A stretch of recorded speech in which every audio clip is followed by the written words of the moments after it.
Cassandra Vale's fingers danced across the ancient console, its worn surfaces smooth from 2 centuries of secret maintenance. Deep beneath the ruins of New Wellington on Proxima 7, the hidden chamber hummed with the quiet persistence of Earth technology that refused to die. The air was thick with the metallic scent of old electronics and the musty breath of underground passages that had sheltered humanity's hope for generations. She adjusted her photoreceptor implant, a crude Zephyrian augmentation mandatory for all human workers, and continued her careful calibration of the quantum receiver. Above ground, the massive spires of the Zephyrian administrative complex cast their perpetual shadow over the human habitation zones. But down here, something older endured. Status check, Operator Vale, crackled her wrist communicator in the harsh tones of Overseer Kekstar. Your maintenance route shows deviation. Cassandra kept her voice steady, a skill honed through years of deception. Confirming status, Overseer. Environmental system malfunction in Section 7B. Rerouting through auxiliary tunnels. The lie came easily. After all, every movement she'd made for the past 15 years had been a careful dance of misdirection.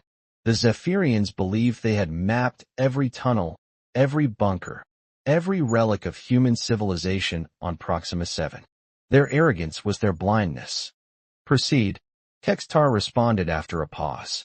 Complete your route within standard time frame. The communication clicked off, and Cassandra released her breath slowly. She had 20 minutes before her maintenance route would raise suspicions. 20 minutes to complete the weekly ritual her grandmother had taught her, the same ritual performed in secret by her family since the occupation began. The quantum receiver was different today. After 2 centuries of listening to empty frequencies, something had changed. The subtle shift in its harmonics had drawn her away from her assigned route, deep into the hidden chamber that only a handful of humans knew existed. Come on, she whispered, fingers moving with practiced precision across the controls. Show me what's different. The holographic display flickered, ancient characters scrolling past her eyes. Most of the system's functions were beyond their understanding now, technical knowledge lost during the first brutal decades of occupation. But they had maintained it, protected it, waited. A burst of static, then clarity. Numbers began flowing across the screen, a cascade of data unlike anything she'd seen before. Cassandra's heart thundered in her chest as she recognized the encryption pattern her grandmother had described in the old stories. Authorization sequence recognized. The system announced in a soft voice that made her jump. Colonial Defense Network Protocol 7 Alpha initiated. Cassandra stared at the console in disbelief. In 15 years of maintaining this equipment, it had never spoken. The stories claimed the system would awaken only when Earth was ready, when humanity had rebuilt enough to reclaim its lost children. But after 2 centuries, most believed Earth itself was a myth. A story told to give hope to the generations born into servitude. The data stream continued, resolving into a message that made her hands shake. To all colonial outposts maintaining CDN receivers. Authorization code, Phoenix Rising. Earth fleet deployment commenced. Maintain position. Prepare for Phase 1. Liberation begins at coordinates to follow. Remember, thunder comes after lightning. A series of coordinates followed, along with tactical data that meant nothing to her. But the message itself, its mere existence, changed everything. Earth was not only real, it was coming. She quickly copied the data to a quantum crystal, her movements precise despite her trembling hands. The crystal would find its way to Resistance leader Marcus Thorne through the network of human workers who passed messages in brief touches, coded words, and carefully timed maintenance accidents. As she worked, a distant rumble shook dust from the chamber's ceiling. The Zephyrian early warning system had activated, its deep tone echoing through the maintenance tunnels. Something had triggered their defensive grid. Her wrist communicator crackled again. Repeat, all workers return. Another rumble, stronger this time, cut off the transmission. Cassandra smiled as she secured the quantum crystal and began carefully powering down the receiver. The stories had always said humanity's return would begin with thunder. But they had been wrong about one detail. It began with lightning, invisible, silent, precise. The thunder would follow, and with it, the storm that would wash away 2 centuries of occupation. As she made her way back through the tunnels, emergency lights pulsing with increasing urgency, Cassandra thought of her grandmother's last words. Keep the signal. Keep the faith. Earth remembers its children. Above, the first brilliant flashes of light pierced Proxima 7's artificial atmosphere. The Zephyrian defense platforms, for all their vaunted technology, didn't register the human ships until they were already through. They had expected an invasion force of comparable technology, not vessels that could slip between the fabric of space itself. In the habitation zones, humans looked skyward, their Zephyrian implants unable to suppress the fierce joy in their eyes. They had endured. They had waited. And now, finally, thunder was rolling across the stars. The hidden signal had awakened, and with it, humanity's long night of subjugation was coming to an end. Cassandra clutched the quantum crystal close, knowing that its contents would help guide the coming storm. The lightning had struck, silent and precise. Now it was time for the thunder. Authenticate it again, he ordered, his voice rough from years of breathing industrial fumes in the Zephyrian processing plants. Behind him, Jade Wong, their tech specialist, ran another verification sequence on the crystal Cassandra had risked everything to deliver. 7th verification complete, Jade announced, her augmented eyes flickering with streams of code. The encryption is genuine Earth Colonial Defense Network protocols. This isn't another Zephyrian trap. Marcus allowed himself a moment to absorb the implications. 200 years of occupation, of watching their people being worked to death in processing plants, of children being forcibly augmented with Zephyrian tech to make them more efficient workers. All that was about to change. Send the confirmation signals to the other cells, he instructed. Use the quantum mesh network. Pattern Delta 7. Around the circular chamber, other resistance leaders nodded. They represented 5 major human habitation zones across Proxima 7. Their very presence here a testament to years of careful planning and countless sacrificed lives. Rook, a massive man with burn scars covering half his face from a Zephyrian punishment session, spoke first. My people in Zone 3 are ready. We've been stockpiling the modified dampeners. The moment their defense grid goes down, we can neutralize their local security forces. Zone 4 is prepared as well, added Iris Chun, her artificial hand clicking as she manipulated a holographic map of their target zones. The maintenance crews are in position. When the signal comes, we can disable their atmospheric processors within minutes. Marcus activated the central display, showing a real-time feed of Zephyrian military movements across the colony.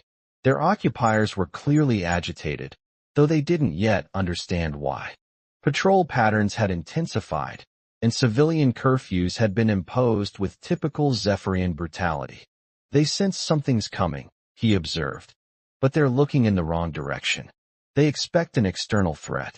They never considered that their real vulnerability was already inside their precious defense perimeter. A sudden alert from their security system interrupted the briefing. Marcus tensed, but the incoming signal carried their highest priority recognition code. Moments later, a hidden panel slid open, and Cassandra Vale emerged from the access tunnel, her maintenance uniform covered in dust. They're accelerating the augmentation program, she reported without preamble. 300 more children are scheduled for processing tomorrow. They're trying to strengthen their hold before whatever they think is coming arrives. Angry murmurs filled the chamber. The augmentation program was perhaps the Zephyrians' most horrific form of control, cybernetic implants that made humans more suitable for labor while allowing overseers to monitor their thoughts and emotions. Marcus's artificial eye, a remnant of his own forced augmentation, throbbed with phantom pain. They're too late, he said, his voice hard. Jade, show them what we found in the Earth Transmission's encrypted subsection. The tech specialist nodded and input a complex series of commands. The central display shifted, revealing technical specifications that made even the most hardened resistance fighters gasp. Quantum phase technology, Jade explained, her voice trembling with excitement. The Earth fleet isn't just coming to fight the Zephyrians. But this was different. This was real, backed by hard data and the undeniable evidence of Earth's return. We have 48 hours, he announced, capturing everyone's attention. The fleet will arrive in synchronized strikes across 7 colonial systems. When they do, every resistance cell needs to be ready to execute their part of Operation Stormbreak. He turned to Cassandra. Can you get back into the quantum receiver chamber? We need to maintain our link to the Earth fleet's tactical network. She nodded grimly. The maintenance tunnels are crawling with security patrols, but I know ways around them. They still haven't found the old human emergency systems. Good. Jade, give her the modified transmitter. If we can't coordinate with the fleet when they arrive, this all falls apart. As his lieutenants began finalizing their assignments, Marcus moved to a private corner of the chamber with Rook and Iris. What we're about to attempt, he said quietly, goes beyond anything we've trained for. If we fail, we won't fail. Iris interrupted, her artificial hand forming a fist. My grandmother died in their processing plants.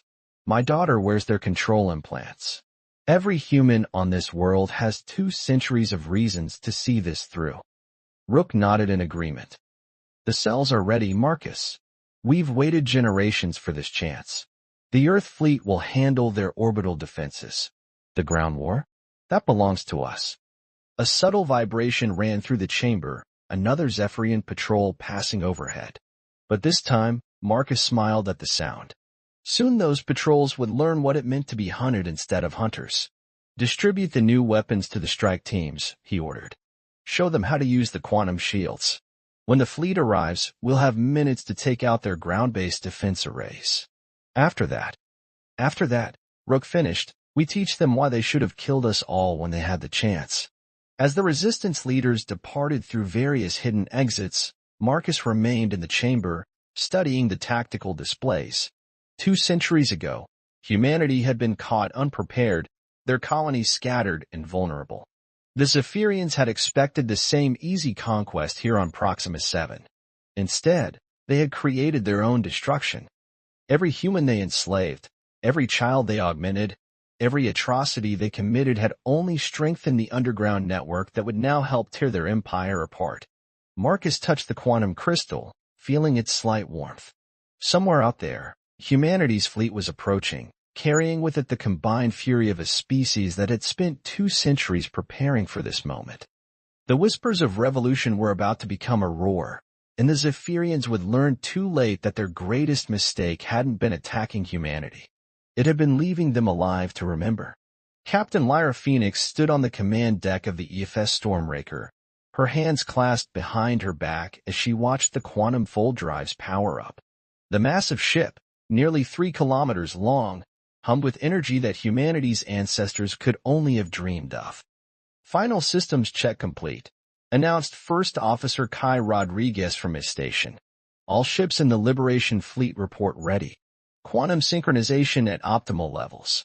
Lyra nodded, her dark eyes reflecting the holographic displays that surrounded the command center. 200 years of preparation had led to this moment. The bridge crew, each representing generations of scientific advancement and tactical training, worked with quiet efficiency at their stations. Show me the fleet formation, she ordered. The main display transformed into a 3-dimensional representation of their battle group. 700 ships of varying classes, from the massive Titan-class carriers like the Stormbreaker to the sleek Phantom-class stealth vessels. Each had been built with a single purpose: to breach the Zephyrian defense networks that had kept humanity's colonies enslaved for 2 centuries. Message from Fleet Admiral Chen, Kai reported. Operation Stormbreak is authorized. We have execution codes for Phase 1. Lyra allowed herself a small smile. Send acknowledgement. All ships, prepare for quantum fold. Target coordinates: Proxima 7 orbital space. The bridge erupted into controlled activity. Lieutenant Commander Diana Patel, their quantum physics specialist, began the complex calculations needed to slip 700 ships through the fabric of space-time itself. Captain, called out Tactical Officer James O'Neill, Resistance network confirmation received. Ground forces are in position across all target zones. They're ready for our arrival. Lyra touched the ancient Earth Force insignia on her uniform, a phoenix rising from flames. Let's not keep them waiting any longer. Diana, begin the fold sequence. The quantum drives hummed deep into a resonant frequency that seemed to vibrate through reality itself. On the tactical display, Lyra watched as the first wave of Phantom-class ships vanished, their advanced stealth systems making them invisible even to Earth's own sensors. Phantoms away, O'Neill confirmed. They'll emerge 60 seconds before us, targeting Zephyrian communication arrays and defense platforms. Lyra stepped forward, addressing her crew. For 2 centuries, humanity rebuilt. We advanced our technology not by years or decades, but by centuries. The Zephyrians believe they face the same scattered colonies they conquered generations ago. Today, they learn how wrong they are. The quantum fold drives reached critical harmonics. Space itself began to ripple around the fleet as Diana's calculations took effect. All ships report quantum fold ready, Kai announced. Awaiting your command, Captain. Lyra's voice was steel. Execute fold. Bring us home. Reality twisted. The void between stars bent, folded, and reformed. The Liberation fleet vanished from Earth-controlled space in a cascade of quantum events that defied traditional physics. They emerged above Proxima 7 exactly as planned. Through the bridge's quantum glass viewport, Lyra saw the Zephyrian orbital defenses. Massive platforms bristling with weapons that would have been devastating to the humanity of 2 centuries ago. Phantom fleet reporting successful strikes, O'Neill called out. Zephyrian communications are dark. Defense platforms are still trying to track our quantum signatures. The Zephyrian response was immediate but confused. Their orbital fleet, impressive by their standards, began to move into defensive formations. Energy weapons powered up, targeting systems searched for locks that their ancient technology couldn't achieve. They're broadcasting on all frequencies, Communications Officer Wei Zhang reported, demanding our surrender, claiming this as sovereign Zephyrian space. She paused, listening. They're threatening to execute human hostages. Show them our response, Lyra ordered quietly. The Stormbreaker's quantum lance activated, a weapon that didn't so much destroy its targets as temporarily remove them from normal space-time. The nearest Zephyrian defense platform simply ceased to exist, leaving behind only a subtle distortion in the fabric of space. All ships, execute Battle Plan Theta, Lyra commanded. Selective targeting only. No collateral damage to civilian areas. Remember, we're here to liberate, not conquer. The Liberation fleet moved with devastating precision. Quantum lances struck strategic targets while leaving nearby structures untouched. Zephyrian ships found their weapons suddenly occupying the same space as their shields, their technology unable to comprehend, let alone defend against, humanity's quantum manipulation. Ground resistance forces are moving, O'Neill reported. They're taking out surface-to-orbit weapons exactly as planned. Minimal casualties on both sides. Lyra watched as 2 centuries of Zephyrian military superiority crumbled in minutes. Their ships, impressive against conventional forces, were helpless against weapons that bent space itself. Their commanders, accustomed to fighting enemies they could see and predict, had no defense against an assault that seemed to ignore the basic laws of physics. Message from the Resistance, Wei announced. Marcus Thorne reports all primary targets neutralized. They're moving to secure the augmentation facilities. Send in the medical ships, Lyra ordered. Priority 1 is removing those control implants. Get our people free of their influence.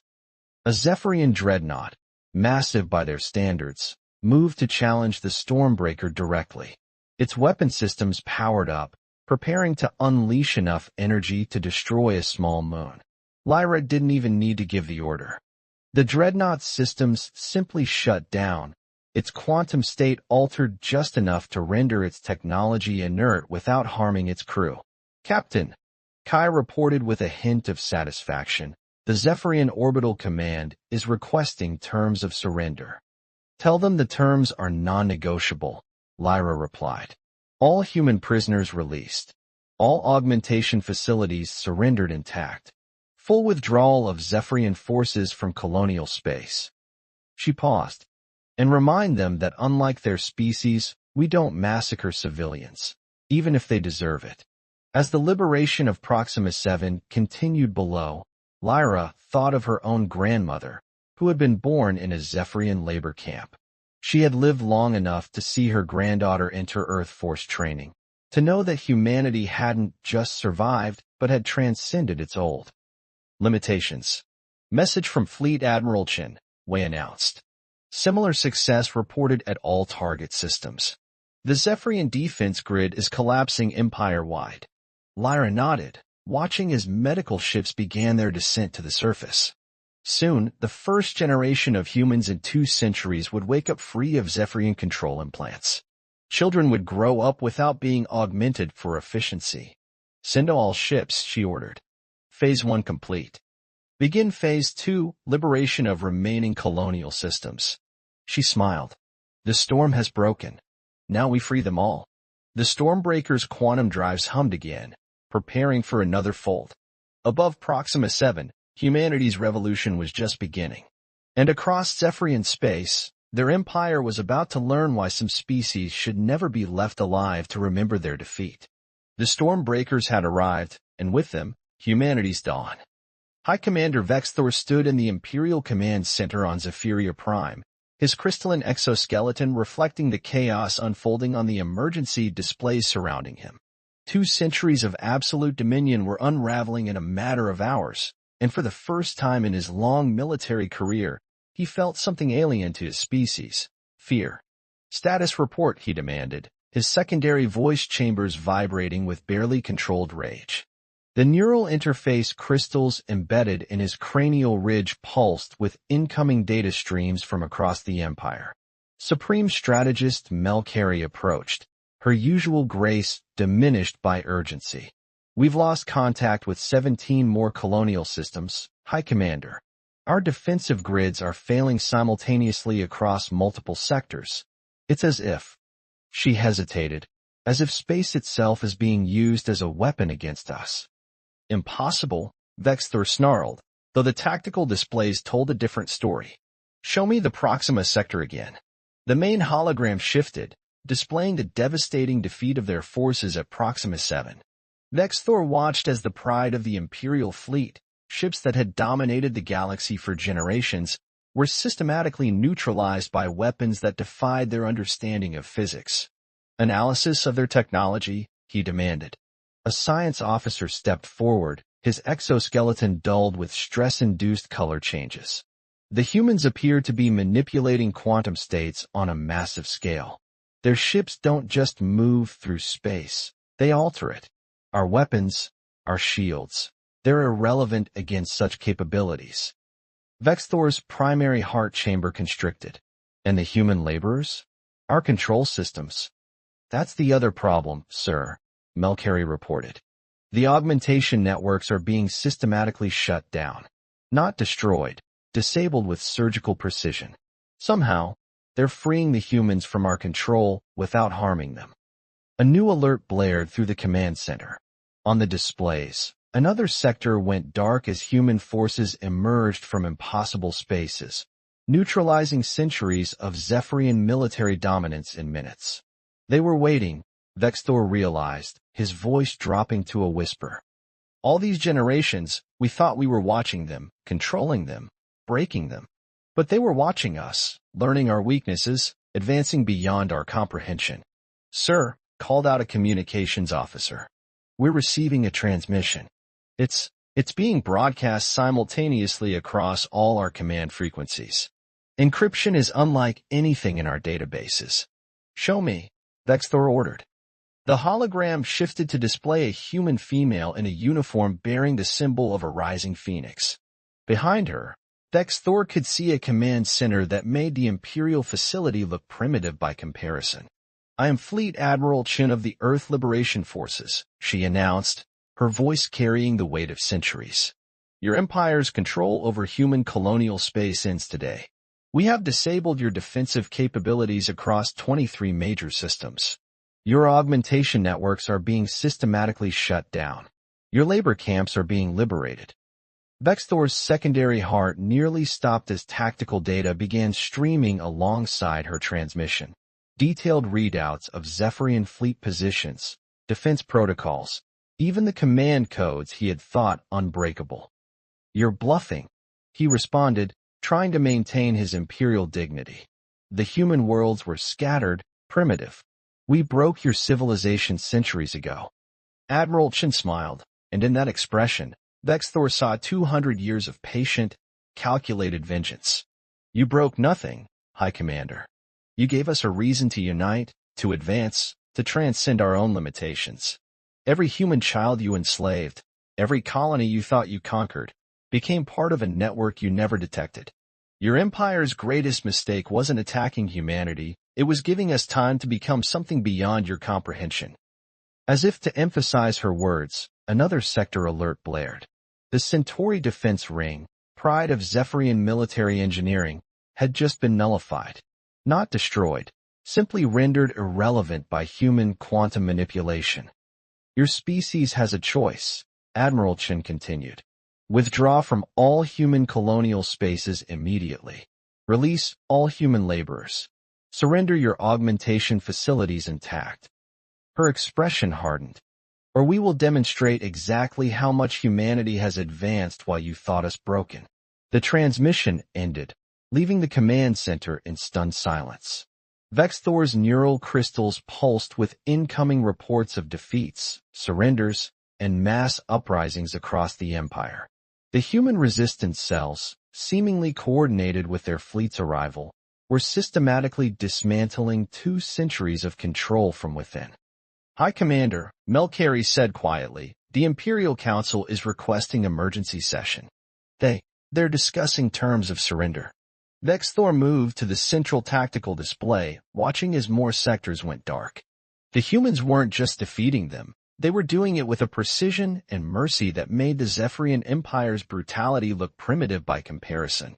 "Send all commands," he ordered, his voice heavy with the weight of history. "Stand down. Initiate withdrawal protocols. Release all human laborers and deactivate augmentation systems." "Sir." Melkari's crystalline features reflected shock. "We're surrendering." Vexthor touched the display, watching as another human fleet emerged from quantum space to liberate yet another sector. "No, Supreme Strategist. We're acknowledging what we should have realized centuries ago. We didn't create an empire. We awakened something far more dangerous. A species that could turn defeat into transcendence." As the commands went out across Zephyrian space, as their forces began their humiliating withdrawal from human colonies, Vexthor understood finally what their ancestors had done. They hadn't conquered humanity. They had forced it to evolve, to advance, to become something that could fold space itself into a weapon. The twilight of the Zephyrian Empire had arrived, heralded not by the species they had tried to break, but by the one they had inadvertently helped create. In their arrogance, they had given humanity the 2 things it needed most: a reason to unite, and time to become unstoppable. And now, as their empire crumbled, they could only watch as humanity reclaimed its children with weapons that turned physics itself against their oppressors. The twilight had come, and with it, the dawn of a new human age. Nova Chin stood before the towering Memorial of Remembrance in New Earth City on Proxima 7, her historian's credentials glowing softly in the dawn light. The massive structure, built from reclaimed Zephyrian command towers, now housed the most comprehensive record of humanity's 2 centuries of occupation and triumphant return. "Begin recording," she spoke softly, her neural interface activating. Final chapter, Dawn of Reunion, historical account of the Liberation Era, Year 1. Above her, the first rays of morning painted the memorial's quantum glass surfaces in sheets of gold. 3 months had passed since the Earth fleet's arrival, and already the galaxy was transforming in ways few had imagined possible. The liberation of human colonial space marked not just the end of Zephyrian occupation, she dictated, walking through the memorial's floating holograms, but the beginning of humanity's renaissance. The reunification of Earth's scattered children has created something unprecedented in galactic history, a civilization that transcended oppression to achieve technological supremacy without losing its humanity. She paused at a display showing Captain Lyra Phoenix and the Stormbreaker's first quantum-fold arrival above Proxima 7. The images still stirred something deep in her soul, the moment when humanity revealed that 2 centuries of apparent submission had been a chrysalis, not a cage. The resistance networks, maintained in secret across generations, proved crucial to the liberation's success, she continued. Marcus Thorne's coordination of ground forces on Proxima 7 became the model for synchronized uprising across 23 colonial systems. Their actions, combined with Earth's quantum technology, achieved in hours what conventional warfare could not have accomplished in decades. Nova moved to another section, where interactive displays showed the systematic dismantling of Zephyrian control systems. The liberation was unprecedented not just in its scope, but in its precision. Earth's quantum manipulation technology allowed for the selective neutralization of Zephyrian military assets while minimizing civilian casualties on both sides. This demonstration of power tempered by mercy sent a clear message to the galaxy. Humanity had not just survived, it had evolved. Her neural interface pinged, reminding her of the upcoming Unity Council session. As official historian, her presence was required for this historic moment. But she had one more section to record first. The aftermath of liberation brought challenges no one had fully anticipated, she dictated, moving through holographic reconstructions of the first reunification ceremonies. How to reintegrate millions of humans who had lived for generations under Zephyrian control. How to heal the psychological and physical scars of augmented children. How to build a unified human civilization from colonies that had developed in isolation for 2 centuries. She smiled, remembering the solutions that had emerged. The answer came from an unexpected source, the quantum communication network that Earth had secretly established during its years of preparation. This network, now expanded to all liberated colonies, allowed for instantaneous sharing of knowledge, culture, and resources across human space. Distance became meaningless. Isolation became impossible. Nova paused at a window overlooking the city. Where Zephyrian architecture had once dominated, new structures rose. Buildings that seemed to dance with quantum energy, their forms challenging conventional physics while celebrating human creativity. The removal of Zephyrian control implants marked the beginning of true healing, she continued. Earth's medical ships, equipped with quantum-based healing technology, restored not just bodies but minds. Children born into servitude awakened to find themselves free of alien influence, their neural pathways restored to natural human patterns. Her interface pinged again, more urgently this time. The Unity Council was gathering. Nova quickened her pace, moving through the memorial's final sections. Today, 3 months after Liberation Day, humanity stands at the dawn of a new era. The Zephyrian Empire, having withdrawn from colonial space, faces its own period of transformation. Their defeat at the hands of a species they thought broken has sparked a civil reform movement within their society. The concept of quantum manipulation technology has reshaped the balance of power throughout known space. She reached the memorial's central chamber, where a quantum crystal eternal flame burned with impossible colors. Around it, the names of those who had died maintaining hope through 2 centuries of occupation scrolled in endless remembrance. But perhaps the most profound change, she said softly, has been in humanity's understanding of itself. We are no longer defined by our past defeats or our present victories, but by the knowledge that unity and patience can transform even the darkest oppression into transcendent evolution. Her interface chimed a final warning. The Unity Council awaited. Nova touched the eternal flame's containment field gently. The dawn of reunion has brought more than liberation, she concluded. It has brought understanding.